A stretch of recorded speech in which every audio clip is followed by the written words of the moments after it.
Video kali ini kita akan menjelaskan pemakaian atau collecting data menggunakan aplikasi survei tanahku jika tidak ada sinyal internet atau offline.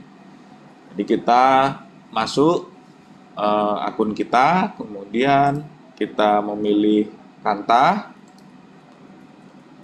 Kalau ASN sesuai penugasan kantanya di mana, kalau KJSKB sesuai kontraknya di mana. Kemudian ke menu utama aplikasi survei tanahku, kemudian di menu persiapan kita buat project kita seperti yang di online kan juga kita buat project database project kita namai ini kita namai Mampang PM, kita bisa namai sesuai nama desanya, PTSL desa apa.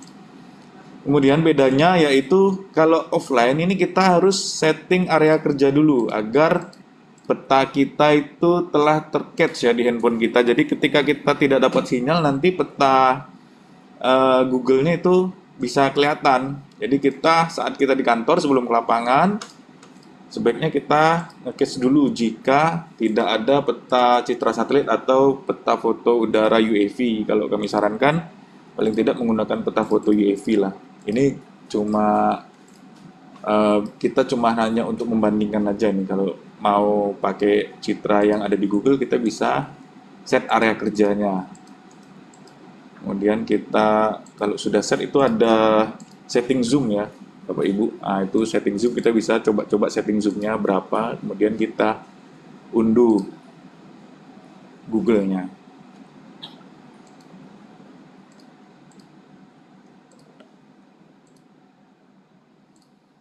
Ini proses pengunduhannya. Ini catching yang kita telah unduh.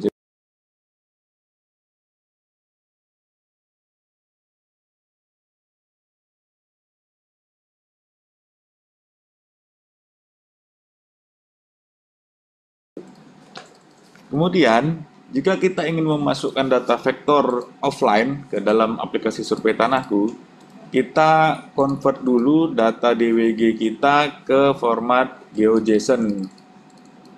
Format GeoJSON ini ngirimnya ke handphone harus menggunakan email Bapak Ibu ya, karena ada metadata yaitu ekstrak HTML-nya yang diperlukan untuk masuk ke aplikasi survei tanahku. Jadi di dalam data GeoJSON itu ada data HTML dan kita input, cari filenya di mana di handphone. Nah itu data vektornya sudah masuk di situ.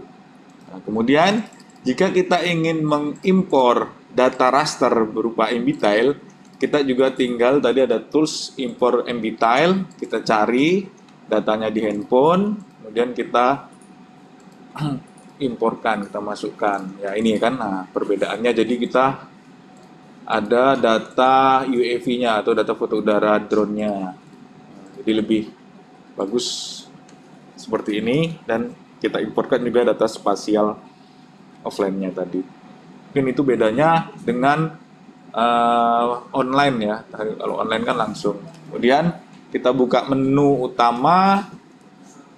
Kita mulai melakukan aktivitas collecting data, itu survei, kita buat membuka peta kerja, ya database kita yang tadi yang telah kita buat, kemudian kita mulai melakukan pengukuran dan collecting data yuridis.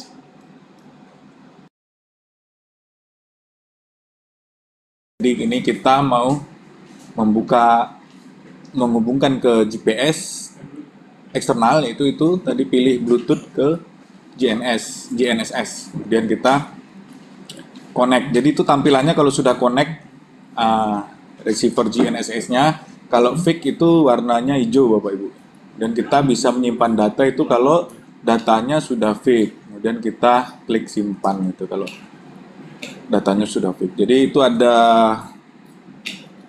bulat-bulat itu merupakan posisi GNSS-nya, posisi alat GPS-nya, dan kalau sudah di posisi di patoknya itu bisa kita simpan beberapa titik ya.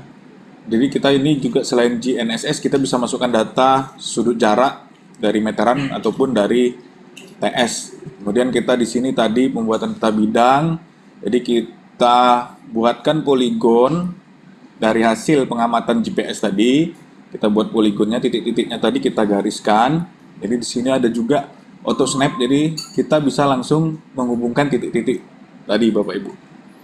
Dan setelah saya membuat peta bidang tanah, kita buat atributnya di klip dokumen itu. Nah, jadi mengisi atribut persil ini kita isi selengkap-lengkapnya. Ini jalan di mana kan, alamat bidang tanah itu tadi, toolsnya, kemudian yang row kedua itu penggunaan tanahnya apa. Jadi kita harus mengisi secara lengkap karena harus informatif Bapak Ibu ya. Kemudian luas tanah itu udah otomatis, itu tidak bisa kita edit karena dia menghitung poligon yang kita buat tadi.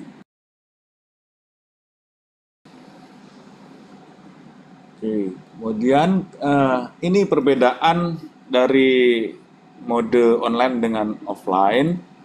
Karena ketika kita dapat sinyal atau ada sinyal di survei tanahku, kita ketika langsung input NIK itu karena dia terkoneksi ke Dukcapil, kalau online dia langsung mendapatkan data. Nah, tetapi karena kita tidak ada sinyal, kita offline, jadi kita inputnya manual. Jadi menunya itu perorangan tanpa NIK. Jadi kita input NIK-nya manual, ini kan karena kita offline.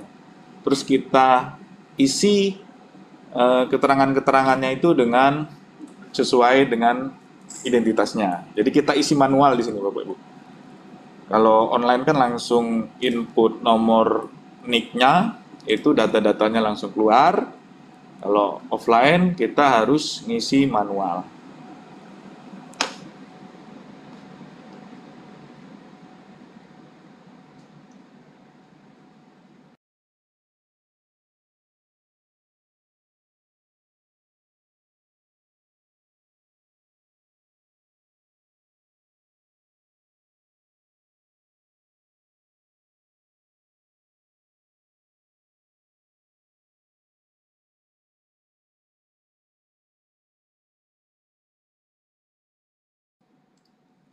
Isi dengan selengkap-lengkapnya, nomor telepon, dan jika ada email kita isi juga emailnya. Dan kalau sudah, kita simpan. Ketika kita klik menu simpan itu dia otomatis meminta foto lagi ya. Ini bisa berapa kali foto, kita foto identitasnya.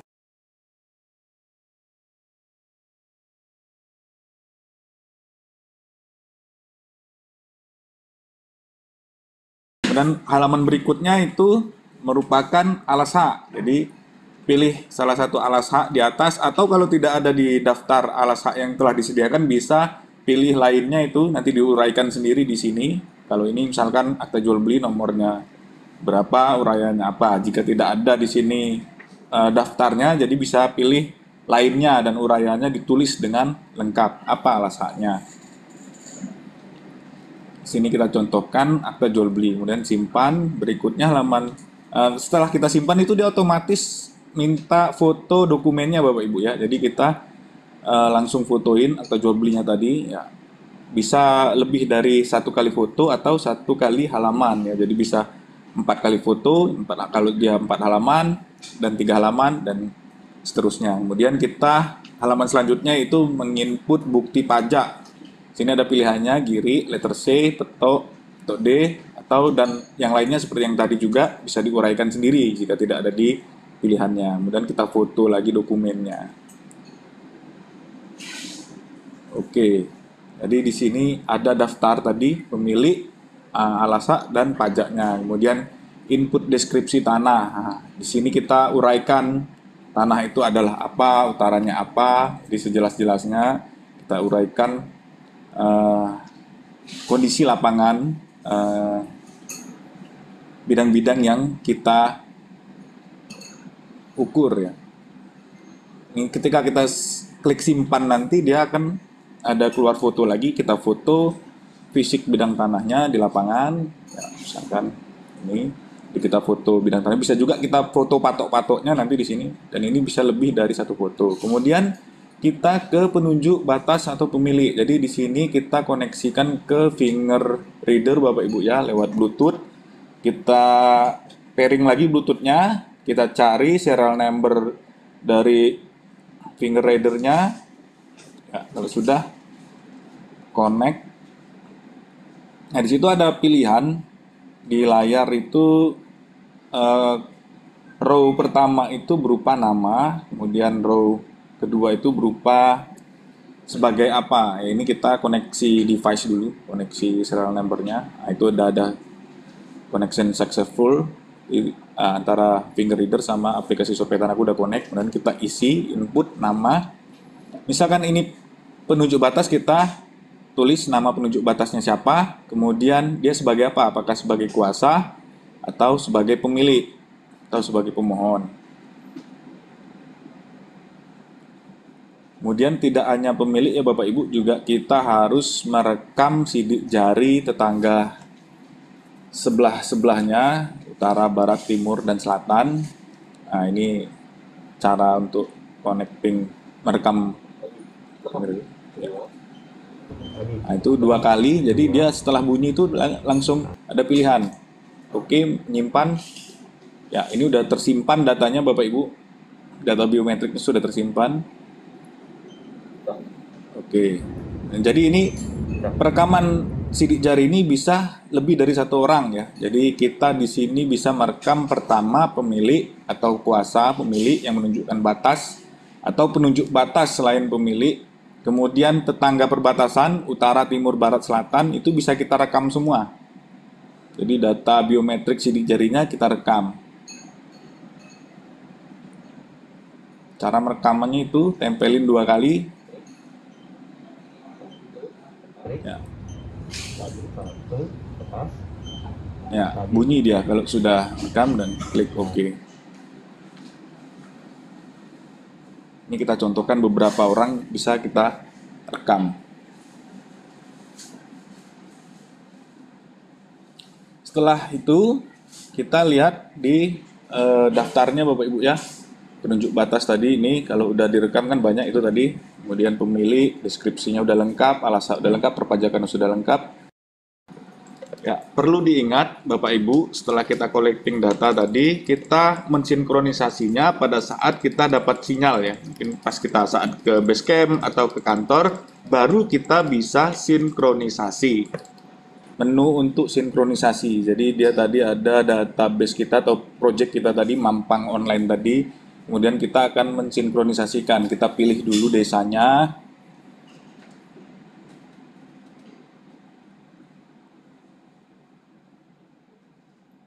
Ya, kita pilih desa, kemudian di situ ada upload peta kerja. Nah, ini kita klik ini untuk mensinkronkan atau mengupload ke dashboard atau ke pengolahan data nantinya. Kemudian upload dokumen. Jadi dokumen yang telah kita rekam tadi kita upload lagi ke dashboard. Ya, itu sampai sinkronisasi, sampai nanti pengolahan data di dashboard. Mungkin itu saja Bapak Ibu dari kami. Semoga bermanfaat. Terima kasih.